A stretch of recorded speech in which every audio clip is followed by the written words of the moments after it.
वस्तुओं का आवेशन। ठीक है, चार्जिंग ऑफ बॉडी मतलब क्या हो गया? वस्तुओं का आवेशन। मतलब किसी वस्तु पर किस प्रकार से हम आवेश को ला सकते हैं। जैसे आपके बॉडी पर हम आवेश कैसे लाएंगे, बहुत ही ज्यादा इंपॉर्टेंट चीज है यह। आवेश के बारे में पढ़ लिया, आवेश ऐसे होता है वैसे होता है, लेकिन ला सकते हैं कैसे? आवेश को आपके बॉडी पर 3 तरीके से ला सकते हैं। ठीक है, आवेश को आपके बॉडी पर कितने तरीके से ला सकते हैं? 3 तरीके से। मतलब वस्तुओं को आवेशित कितने प्रकार से किया जा सकता है? 3 प्रकार से। कौन कौन? एक फ्रैक्शन मेथड, कंडक्शन मेथड और एक इंडक्शन मेथड। फ्रैक्शन मेथड मतलब होता है घर्षण विधि। क्या होता है? रगड़ करके। क्या करके? रगड़ करके। दूसरा है कंडक्शन विधि, कंडक्शन मेथड, जिसको हम लोग बोलते हैं चालन विधि। अब चाल के नहीं, मतलब आवेश को प्रवाहित करवा के। किसको? आवेश को। और तीसरा है जादुई आंकड़ा। ठीक है, तीसरा इंडक्शन मेथड है, जिसमें हम लोग जादू करने सीखेंगे। जादू से हम लोग चार्ज क्रिएट कर देंगे इसको। ठीक है, तो सबसे पहले लिख लीजिए, वस्तुओं को आवेशन करने की विधियां 3 है। लिख लीजिए इस बात को, वस्तुओं को आवेशन करने की विधियां 3 है। वस्तुओं को आवेशन करने की विधियां 3 है। पहला,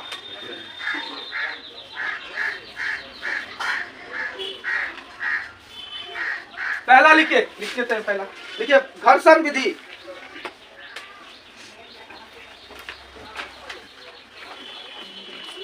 फ्रैक्शन या फ्रिक्शन, उसी को फ्रिक्शन कहते हैं इंग्लिश में नाम दे। घर्षण है क्या? पहला लिखा घर्षण विधि। घर्षण विधि, इसको इंग्लिश में क्या बोलेंगे? Friction method. ठीक है, और दूसरा है चालन विधि। क्या है? जिसको क्या बोलते हैं हम लोग? फ्रिक्शन हो गया, कंडक्शन, कंडक्शन मेथड। और तीसरा है प्रेरण विधि। तीसरा कौन है? प्रेरण विधि, जिसको बोलते हैं इंडक्शन मेथड।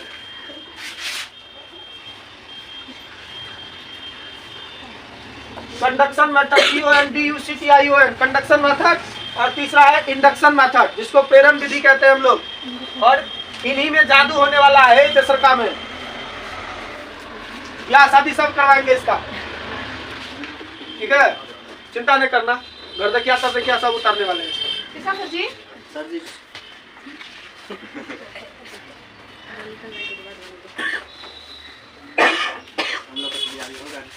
चलिए, हो गया? दे दिया हेडिंग। हाँ, पहला दीजिए हेडिंग, 1 नंबर डाल के। हाँ, घर्षण विधि।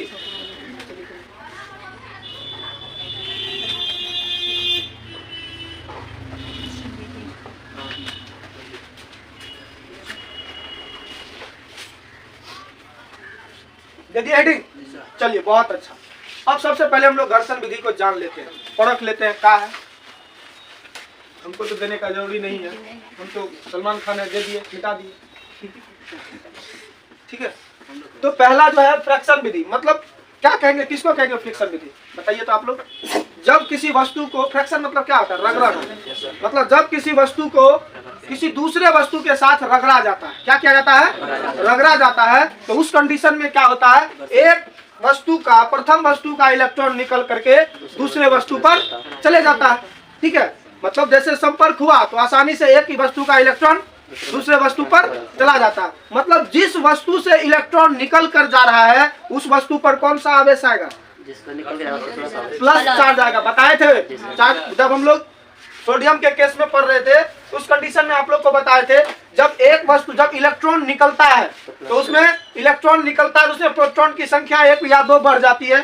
जितना हो वैलेंसी इलेक्ट्रॉन, वहां पर प्रोटॉन की संख्या उतनी बढ़ जाती है। और वही प्रोटॉन की संख्या क्या बन जाती है? उस पर धन आवेश बन जाता है। क्या बन जाता है? धन आवेश। और जिस पर इलेक्ट्रॉन चले गया, मान लीजिए यह बॉडी है, यह बॉडी है ना, यह बॉडी है, इस बॉडी को एक दूसरे के साथ क्या किए हम लोग?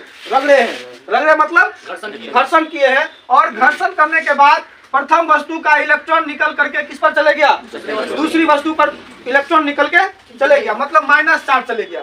अब जाता है इलेक्ट्रॉन ही काहे है, इलेक्ट्रॉन ही क्यों जाता है, इसका रीजन समझ लीजिए। कोई भी परमाणु होता है, कोई भी एटम होता है, उसके नाभिक में कौन होता है, न्यूट्रॉन प्लस प्रोटॉन, यही होता है। और इलेक्ट्रॉन कहाँ करता है, इसके बाह्यतम कक्षा में चक्कर लगाता रहता है, यही ना रे। मतलब इलेक्ट्रॉन सिपाही वाला काम करता है, क्या करता है, सिपाही वाला काम। अगर यदि कोई मेरा पड़ोसी या पड़ोसी राज्य वाले या अदर राज्य वाले अगर यदि हम पर कब्जा करना चाहे तो सबसे पहले किससे लड़ेगा, वो इलेक्ट्रॉन से, सिपाही से लड़ेगा। कि राजे डायरेक्ट उठ के चल जाएगा कि हमको मार दो, राज्य जीत लो, नहीं। पहले मेरे राज्य की क्षमता को पहचानिए, मेरे पास कितना ताकत है, उसके बाद आप मेरे पास आ सकते हैं। तो मतलब इलेक्ट्रॉन से ही वह क्या करता है, लड़ाई करता है। और इलेक्ट्रॉन ही क्या आता जाता है, क्योंकि यह सिपाही है, मरता क्या है जल्दी, सिपाही मरता है। तो उस कंडीशन में जाएगा कौन, घटेगा बढ़ेगा कौन, इलेक्ट्रॉन, ठीक है। तो इससे इलेक्ट्रॉन जाएगा, किससे, प्रथम वस्तु से इलेक्ट्रॉन निकल कर जाएगा दूसरे वस्तु पर। तो इस पर कौन सा आवेश रह जाएगा, प्लस चार्ज रह जाएगा, क्योंकि किसी भी एटम में इलेक्ट्रॉन की संख्या और प्रोटॉन की संख्या क्या होती है, बराबर होती है। तो बराबर होगी, तो अब इससे इलेक्ट्रॉन निकल गया। जब इलेक्ट्रॉन प्रोटॉन बराबर था, अब एक इलेक्ट्रॉन निकल गया, इलेक्ट्रॉन की संख्या क्या हो जाएगी, उसमें घट जाएगी या नहीं घटेगी, इलेक्ट्रॉन की संख्या घटेगी ना, निकल के जाएगा। तो इसमें निकल के गया तो इसमें इलेक्ट्रॉन की संख्या क्या हो जाएगी, कम हो जाएगी, और प्रोटॉन की संख्या बढ़ जाएगी। और प्रोटॉन पर कौन सा आवेश होता है, धन आवेश होता है। इस प्रकार इस पर कौन सा आवेश क्रिएट हो जाता है, धन आवेश क्रिएट हो जाता है। प्रथम वस्तु पर कौन सा आवेश क्रिएट हो गया, धन आवेश। और दूसरी वस्तु पर इलेक्ट्रॉन गया है, मतलब इलेक्ट्रॉन क्या हुआ है, चले गया है। तो इस पे इलेक्ट्रॉन की संख्या बढ़ी है कि घटी है, बढ़ गई है। जब इलेक्ट्रॉन की संख्या बढ़ गई, इस पर कौन सा आवेश आ जाएगा, माइनस आवेश आ जाएगा।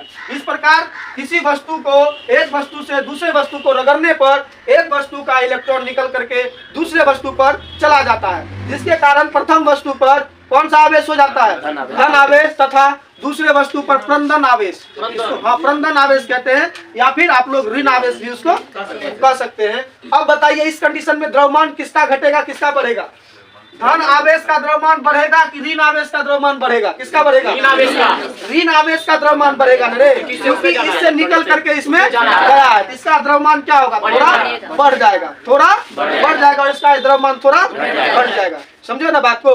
अब आपको क्वेश्चन पूछ देगा ऑब्जेक्टिव में, जब कोई वस्तु धनावेशित हो, जब कोई वस्तु धनावेशित हो, तो उस स्थिति में उसका द्रव्यमान क्या होगा, रहेगा, घटेगा, बढ़ेगा, दूसरा में घटेगा, बढ़ेगा, तीसरा में रहेगा, इनमें से कोई नहीं। तो टाल मारिएगा, घटेगा, क्योंकि इलेक्ट्रॉन निकल करके उसमें जा रहा है। इसका द्रव्यमान अपने आप घट जाएगा, इसका द्रव्यमान अपने आप बढ़ जाएगा। मतलब धन आवेश रहेगा तो द्रव्यमान घटेगा। याद रखिएगा, ऐसा नहीं है कि धन आवेश है अरे प्लस हो गया तो बढ़बे करेगा, नहीं, ऐसा नहीं होता। यहाँ अगर इस पे धन आवेश है तो इसका द्रव्यमान बढ़ेगा, काहे कि इलेक्ट्रॉन निकल करके दूसरे घटेगा सर, हाँ घटेगा। बोले मतलब अगर यदि इस पर पॉजिटिव चार्ज है तो इलेक्ट्रॉन निकल के गया, इसका द्रव्यमान घटेगा, इसका द्रव्यमान बढ़ेगा। यही बात है, सिंपल सा फ्रैक्शन मेथड है। क्या है, जब एक वस्तु को दूसरे वस्तु से रगड़ा जाता है, क्या किया जाता है, घर्षण कहता है या रगड़ा जाता है, तो प्रथम वस्तु का इलेक्ट्रॉन निकल करके दूसरे वस्तु पर चले जाता है। इस तरह प्रथम वस्तु पर कौन सा आवेश, धन आवेश, तथा द्वितीय वस्तु पर ऋण आवेश उत्पन्न हो जाता है। ठीक है, तो यहाँ ऋण आवेश आ गया, प्रथम वस्तु का द्रव्यमान थोड़ा घट जाता है तथा दूसरे वस्तु का द्रव्यमान थोड़ा बढ़ जाता है। इसी बात को आप लोग अपने तरीके से लिखिए तो बेटर है, नहीं तो हमको तो लिखा नहीं करता है। लिखिए तो लिखिए, जब किसी वस्तु को किसी दूसरे वस्तु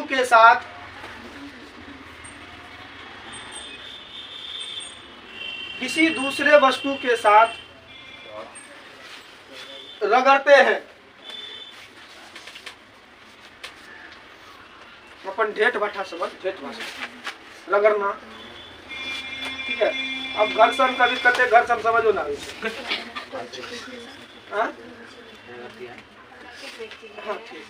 रगड़ते हैं तो किसी एक वस्तु से क्या मत दीजिएगा, से, तो किसी एक वस्तु से इलेक्ट्रॉन निकलकर, तो किसी एक वस्तु से इलेक्ट्रॉन निकलकर, देखिए, दूसरे वस्तु पर चला जाता है।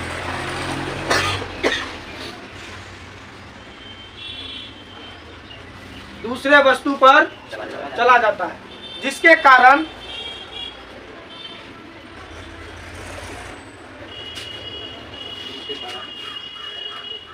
प्रथम वस्तु पर धन आवेश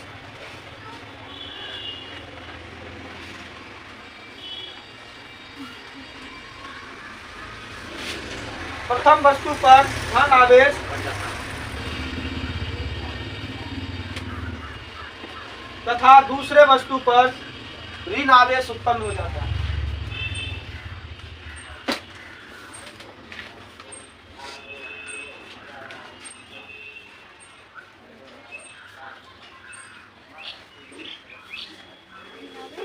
ऋण आवेश उत्पन्न हो जाता है।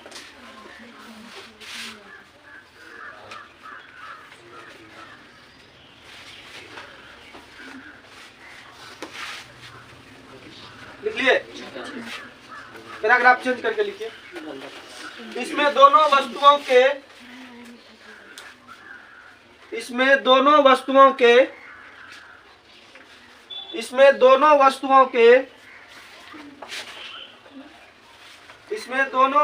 के आवेश का परिमाण समान होता है।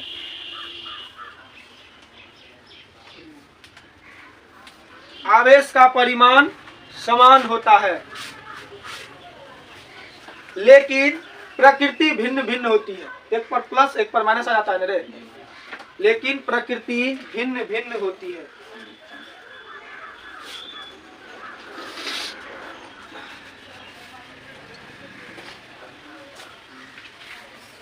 लेकिन प्रकृति क्या होता है बबुआ? भिन्न भिन्न होता है। लिखिए, इसमें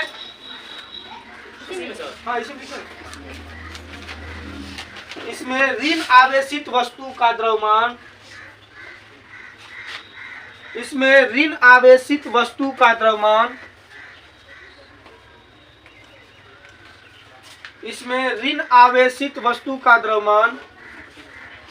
थोड़ा बढ़ जाता है। लिख लिए? तथा थोड़ा बढ़ जाता है। तथा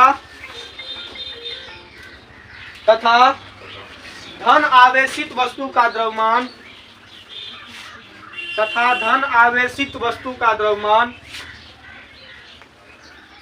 थोड़ा घट जाता है।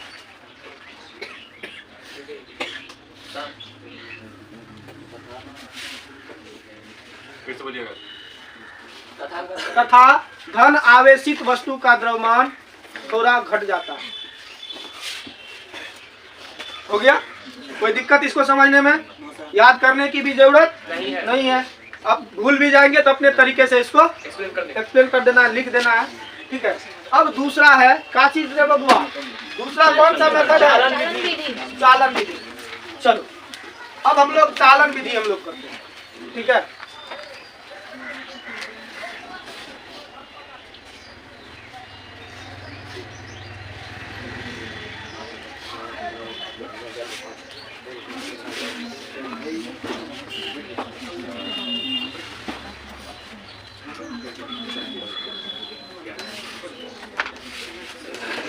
चालन विधि जिसको क्या कहते हैं? Conduction method. क्या कहते हैं?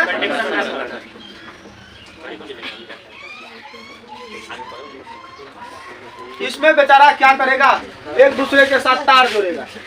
क्या करेगा वो? मतलब एक वस्तु दूसरे वस्तु के साथ तार जोड़ेगा, लेकिन इसमें एक कंडीशन लगा रहेगा। एक वस्तु आवेशित होगा और एक वस्तु अनावेशित होगा। समझे बात को? मतलब एक वस्तु पर आवेश पहले से क्रिएट होगा। क्या होगा? पहले से क्रिएट होगा और दूसरे वस्तु पर आवेश को हमको क्रिएट कर देना। इसमें आवेश की मात्रा क्या होती है? उसके आकार के समानुपाती होता है। मतलब जितना बड़ा आकार होगा उसके अनुसार उसमें आवेश एकत्र होगा और जितना छोटा होगा उसके रिस्पेक्ट में होगा। ठीक है। जैसे हम एग्जाम्पल के तौर पे एक बाल्टी ले लेते हैं। क्या ले लेते हैं? ये कौन सा बाल्टी है रे? प्लास्टिक का। हाँ तब तो लूर है। ये प्लास्टिक का बाल्टी है। तो हम लोग क्या ले लिए, छोटा सा टब ले लिए। क्या किए हैं, ये छोटा सा टब है। तो इसके रिस्पेक्ट में क्या है, यह एगो टब ले लिए। और क्या किए हैं बबुआ, इसमें पूरा पानी भर दिए। अब पेट्रोल नहीं भरना है तो बाल्टी को लूट लेगा, ठीक है। अब इसमें क्या किया हम लोग, पानी भर दिए हैं और इसमें एक पाइप को जोड़ दिए। क्या किया है हम लोग, पाइप को जोड़ दिए। क्या किए हैं, पाइप को जोड़ दिए। अभी तो पाइप बंद है ना। और एक समय ऐसा होगा दोनों पाइप को खोल, मतलब दोनों साइड को खोल देंगे तो क्या होगा, इसका पानी उसमें कहाँ जाएगा, नीचे गिरेगा।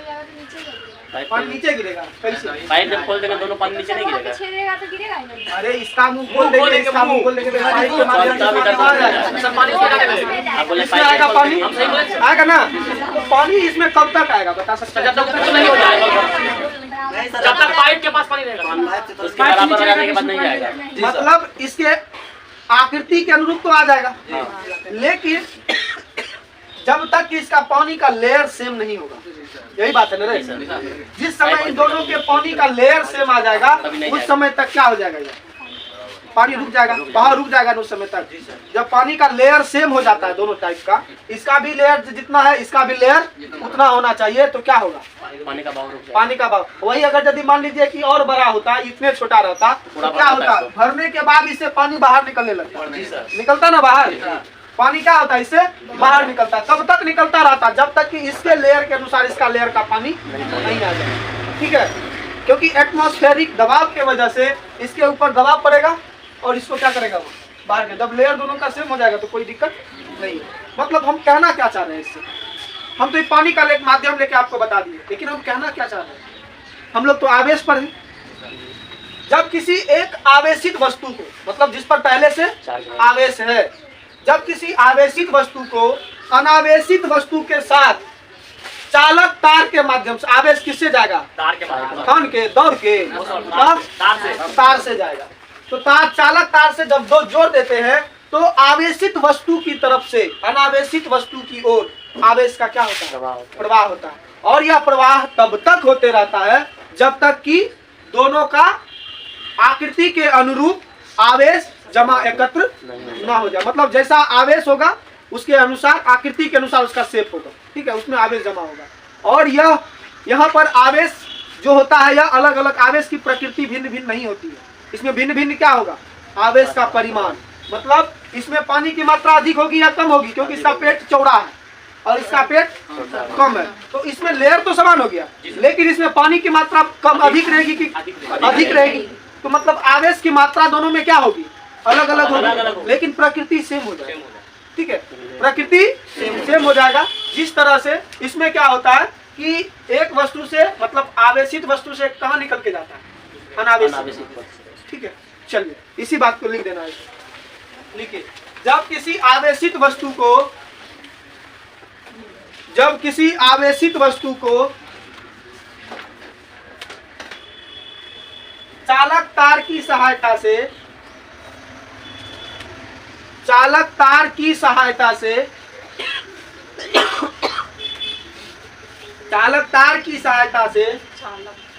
तार जिससे धारा प्रवाह हो सके। अब ऐसा नहीं कि हम धागा बांध देंगे उससे भी धारा प्रवाह हो जाएगा ना। जब किसी आवेशित वस्तु को चालक तार की सहायता से अनावेशित वस्तु को जोड़ दिया जाता है, अनावेशित वस्तु को जोड़ दिया जाता है,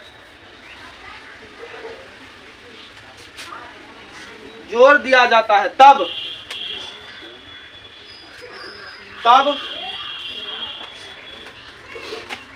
आवेशित वस्तु से अनावेशित वस्तु की ओर, तब आवेशित वस्तु से अनावेशित वस्तु की ओर, अनावेशित वस्तु की ओर धारा का प्रवाह होता है। धारा नहीं, आवेश का, सॉरी, आवेश का धारा कहाँ से आ गया इसमें, और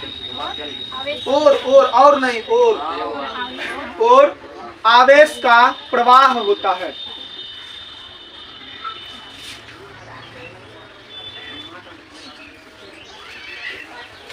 और वह प्रवाह तब तक होता है, और वह प्रवाह तब तक होता है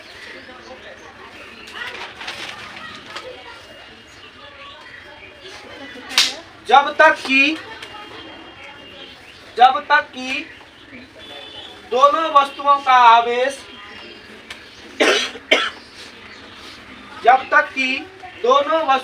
आवेश उनके आकार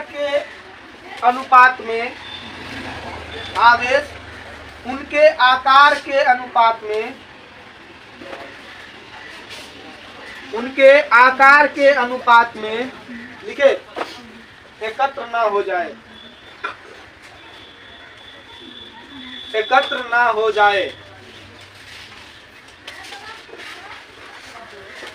जरा अगर आप चेंज करके लिखिए, इसमें दोनों वस्तुओं पर आवेश की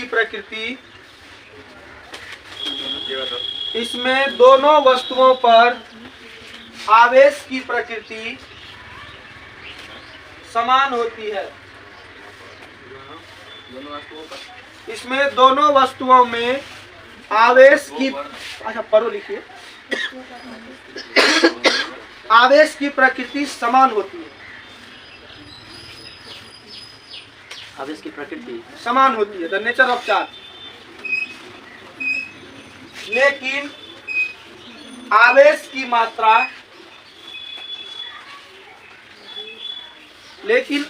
की मात्रा आकार के समानुपाती होती है। मतलब जैसा आकार होगा उस रिस्पेक्ट में क्या होगा, वहां पर आवेश जमा, आकार के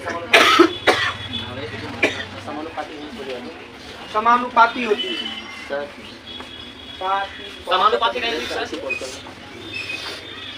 समानुपाती रेसिप्रोकल ना? हाँ, रेसिप्रोकल नहीं, प्रोपोर्शनल।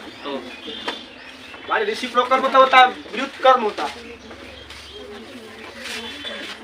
अच्छा एक बात बता रहे बबुआ, तुम लोग तो बहुत तेज है, ठीक है, लेकिन आप लोग को एक बात पता है क्या, हम इसका संपूर्ण पानी खत्म कर सकते हैं? Yes sir. कैसे? पाइप को नीचे लगाएंगे, पाइप को नीचे लगा के खत्म नहीं होगा तो उलट देंगे, बाल्टी उलट देंगे, खत्म हो जाएगा क्या? तो उसके लिए अच्छा एक बात बताइए, क्या हम, अच्छा यहाँ पानी को तो उल्टा दीजिएगा, आवेश को क्या कीजिएगा, उल्टा दीजिएगा।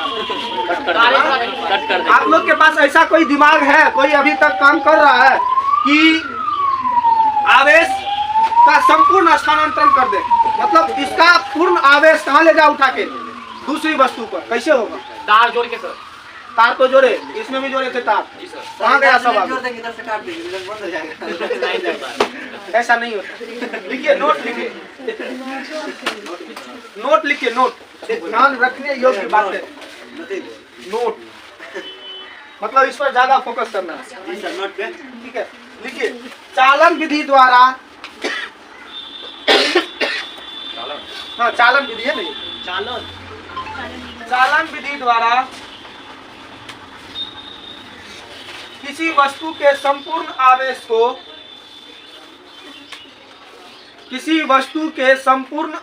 को स्थानांतरित करना संभव नहीं है। स्थानांतरित मतलब एक जगह से दूसरे जगह ले जाना संभव नहीं है। क्या गया था? नहीं गया था।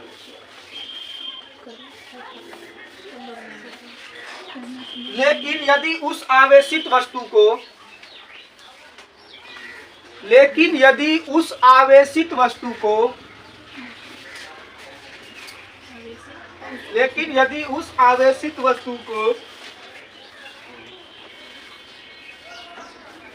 अनावेशित वस्तु से घेर कर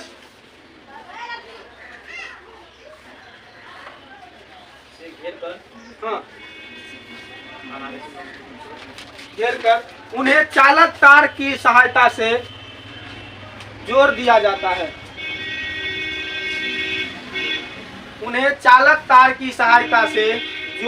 जाता है।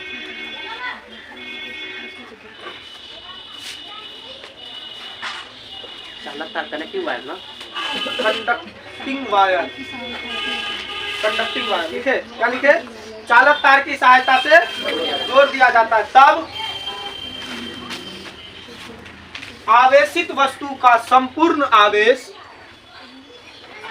तब आवेशित वस्तु का संपूर्ण आवेश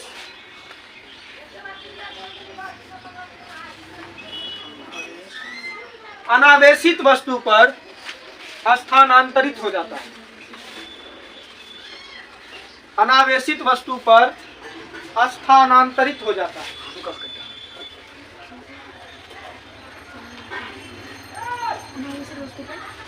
स्थानांतरित हो जाता है। स्थानांतरित स्थानांतरित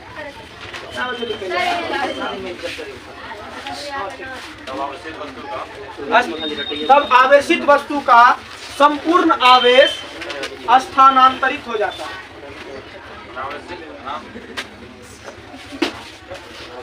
तब आवेशित वस्तु का संपूर्ण आवेश अनावेशित वस्तु पर स्थानांतरित हो जाता है। बात आ गई? देखिए ये कैसे होगा रे बबुआ, ठीक है, ये कैसे होगा? बहुत लोचा फंसा दिया ही बेचारा, बड़ा गड़बड़ लोग है। जब नहीं जाएगा तो नहीं जाने दे, खाली सब में लोचा फंसा देता है। झूठे लोग को हराम करता है, नहीं रे, झूठे लोग को हराम करता है। देखिए क्या होगा नोट में, यहाँ नोट जो लिखा है उसको समझ लीजिए, ठीक है। देखिए कोई एक आवेशित वस्तु है ना, अरे हम लोग हमेशा पॉजिटिव चार्ज लेके चलते हैं। क्या करते हैं? देखने में तो बढ़िया लगता है, क्या क्रीम तो सब लगा सकते हैं, लेकिन फेयर लवली लगाने के बाद तो अलग रौनकता आती है, ठीक है। ये हो गया आवेशित वस्तु है। अब एक इस पर अनावेशित वस्तु से इसको हम लोग क्या कर दिए हैं? घेर दिए हैं। अभी तक इसका आवेश इस पर नहीं जाएगा, कहीं जाएगा? जब तक इस पर हम लोग क्या नहीं करेंगे? पाइप नहीं जोड़ेंगे, मतलब चालक तार इसको नहीं जोड़ेंगे। जैसे इसमें बबुआ चालक तार को जोड़े तो ये क्या करेगा? बहुत खतरनाक है, स्थिर नहीं रहेगा। चालक तार को जोड़े तो ये क्या हो जाएगा? संपूर्ण आवेश कहाँ चले जाएगा? अनावेशित वस्तु पर चला जाएगा, ठीक है।